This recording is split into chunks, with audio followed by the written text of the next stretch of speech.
What is up, guys? Val here from BrainDeadGaming, and today I'll be bringing you a video explaining the keys to have in competitive gaming. Let's go ahead and jump right into it. Okay, so first on the list, we got gun skill. Just heads up in advance, this list doesn't go in any order. This is kind of what I thought and jotted down as I was going through what I wanted to say for this video. Okay, so gun skill. A lot of people like to think this as if it's a a priority, a must-have. You need to have gun skill to play competitive, which I strongly disagree with that, and I think most pro gamers would disagree that gun skill is by far not the most important thing you need. If you break it down, gun skill really only helps you in gunfights, which is kind of obvious, right? But whether it's a one-on-one gunfight, one-on-two gunfight, you're picking and switching with your teammates, and stuff like that. But like I said, if you get down to it, break the game down, it's really not the most important thing you need to have as a competitive gamer. Okay, so second on my list, I have smarts or intelligence, really whatever you want to call it. For an example, would be learning your map, whether it's a nade spot, jump spot, line of sight, or a certain place you can plant a bomb to where you can sound horn if it's gonna get defused or they pick a bomb.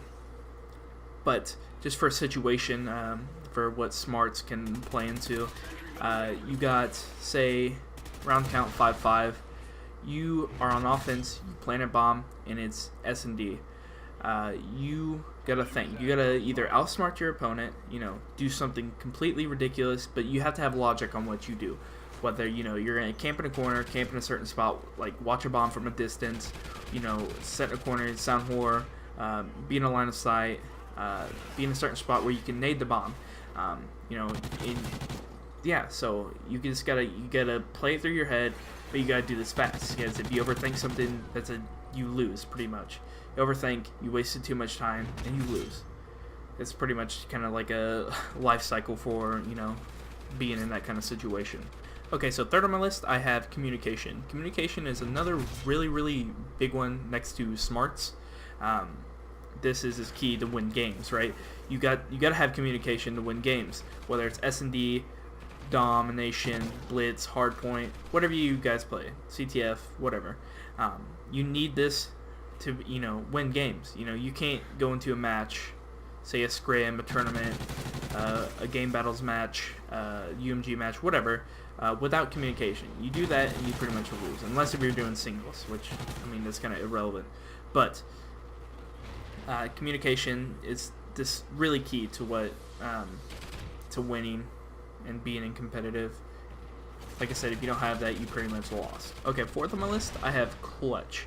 I kind of addressed this earlier, but I'm gonna go ahead and get more detail with it. Clutch. Tips on being clutch is one of the key things is to stay calm.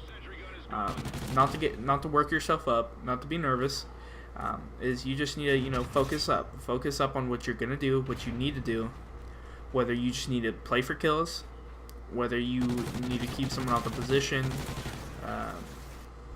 and don't focus up on what's on the line. You need to focus up on what's currently happening. You need to focus up on winning whatever you're trying to do, whether it's a round, whether it's a save position, whatever. Do not focus up on what is on the line, because when you do that, that's when you get even more worked up, and again you start overthinking things. It's like, okay, well, I gotta do this because they won't expect it, type of thing. But clutch, you gotta be unpredictable and expect the unexpected from the opposing team. Alright, so what I have for fifth on my list, I have teamwork.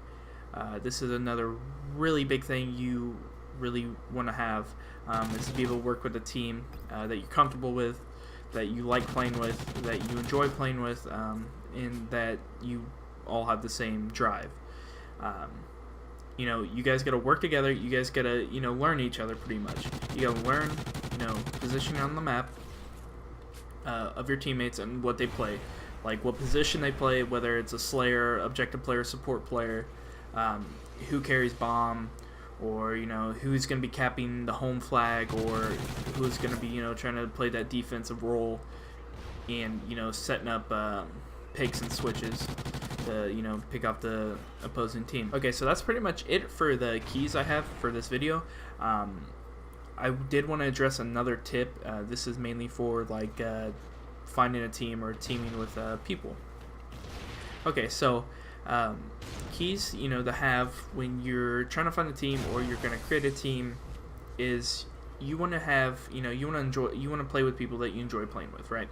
You don't have people that, you know, you dread playing with, you dread getting on to go play with, because, you know, it can get stressful, and if you guys just sit there and argue, you guys aren't getting anything done, then what's the point, right? You're not you know, progressing as a player, neither is the person you're arguing with.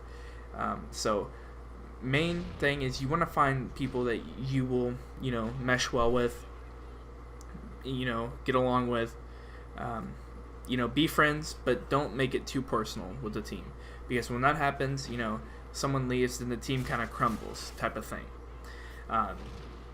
And yeah, so that's kind of my tip for, you know, for people that are looking for teams and stuff. Alright, so this is the end of the video.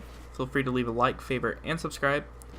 Also, follow us on Twitter and Instagram for updates when we plan on uploading, streaming, or just BrainDeadGaming news. Also follow our stream. And another really huge help would be to subscribe to our network, Freedom. All these links will be in the description below.